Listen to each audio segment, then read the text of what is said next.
a new English language policy changed Indian society and its relationship with the British forever. In 1835, Thomas Babington Macaulay, writer and member of the Supreme Council in Calcutta, wrote his famous or infamous minute. In it, he laid out why he thought the teaching of English, rather than any Indian language, should become official government policy. He summed up, "The dialects commonly spoken among the natives of this part of India contain neither literary nor scientific information, and are, moreover, so poor and rude that it will not be easy to translate any valuable work into them. The claims of our own language it is hardly necessary to recapitulate. It stands preeminent even among the languages of the West. I think it clear that it is possible to make natives of this country perfectly good English scholars, and to this end our effort ought to be directed." Today, that sounds astonishingly patronising. It sounded so to many at the time. English would be the imperial language of India. There were some who welcomed it and saw it as a window to a bigger world, and they still do. Others who resented it as an intolerable imposition, and they still do. This English education would only ever be for a minority of Indians. Macaulay's intention in creating these good English scholars was to create a new class of Indians whose knowledge of the English language and ideas would make them loyal to their colonial rulers, a class who, he said, would be interpreters between the few thousand British in India and the millions whom they governed. These were the clerks of the Indian civil service, who are known here as writers.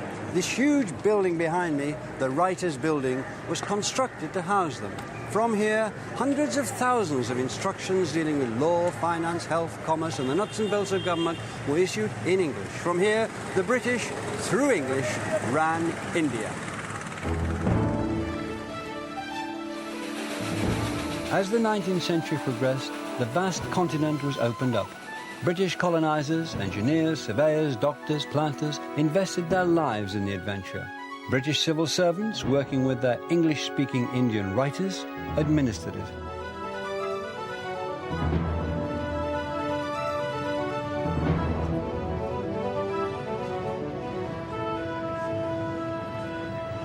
Without the English-speaking bureaucracy, there'd have been no Raj, a word meaning rule or kingdom, taken from the Hindi. English was institutionalized now in India. It was part of the fabric of government. It was the language of preference, the language of prestige, and English, as often, was changed by this encounter. I stand under the shoes of my client and only seek to place my bone of contention clearly in your... Over time, the English spoken by Indians became a particular ornate form. Babu English, it was called. Your Honor will be pleased enough to observe that my client is a widow, a poor chap with one post-mortem son. The language was often taught by Indian to Indian, with no British ear to check its proliferation of florid phrases. Their relationship is only homeopathic, so the misty arguments of my learned friend will not hold water. The English spoken by the British also changed. The district officers, magistrates and other officials who toured the country, tending the Raj, picked up Indian words by the bushel and incorporated them into their daily speech.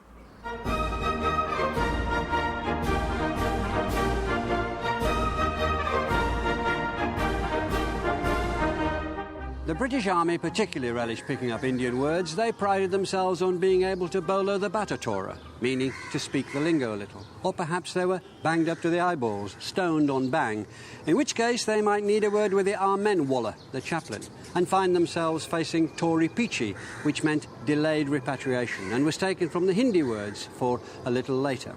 The slang was so prolific that it needed a dictionary. In 1886, this great glossary of Anglo-Indian colloquial words and phrases was published, almost 900 pages of it.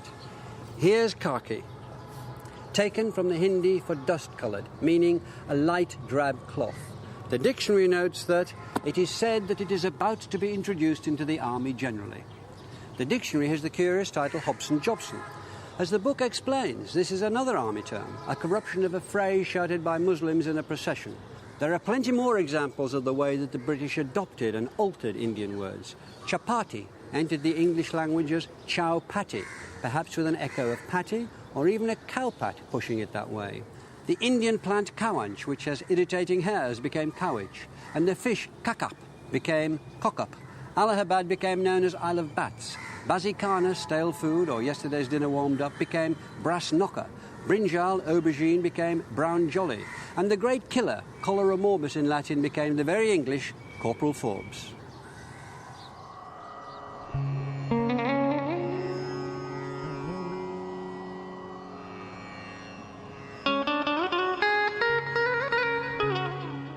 Whenever they could, the British fled the threat of Corporal Forbes and the heat and dust of the plains in summer and took to the hills. In and around hill stations like Darjeeling, army officers, civil servants and tea planters built a little England, where they could take tiffin on the veranda with their memsahibs or sip a chota peg as the sun went down. The British had become comfortable with India, and English comfortable with its Indian borrowings. First the sun fierce and glaring that scorches and bakes palanquins, perspiration and worry. Mosquitoes, thugs, coconut, Brahmins and snakes, with elephants, tigers and curry.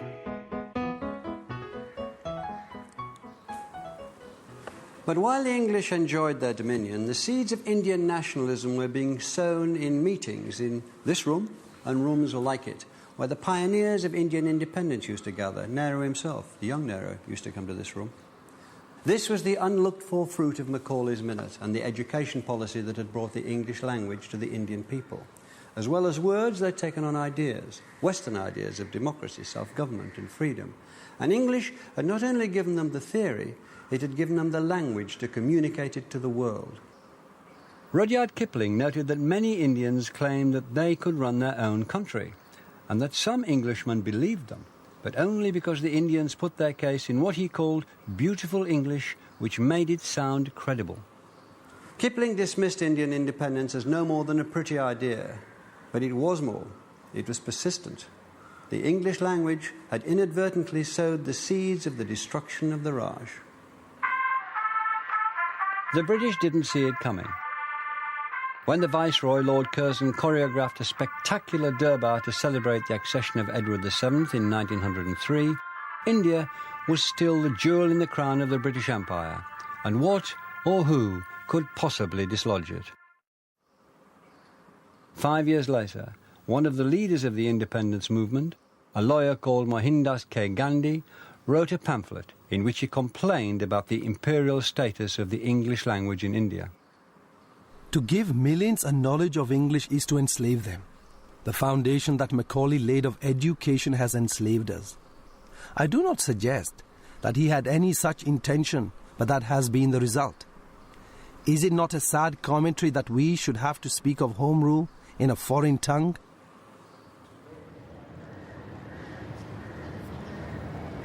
What's fascinating is the idea that language can enslave a people. The British didn't much have slavery on their minds at that time. What concerned them was building a new symbolic capital, more than 1,000 miles away from here, to be designed by Sir Edwin Lutyens, a New Delhi. Had they still taken an interest in Indian languages and customs, they might have come across the proverb which said that anybody who tried to build a new capital at Delhi was doomed. It had happened 6 times already. It happened to the Raj. The Raj would be lost, and with that loss would come a move to oust English from India altogether.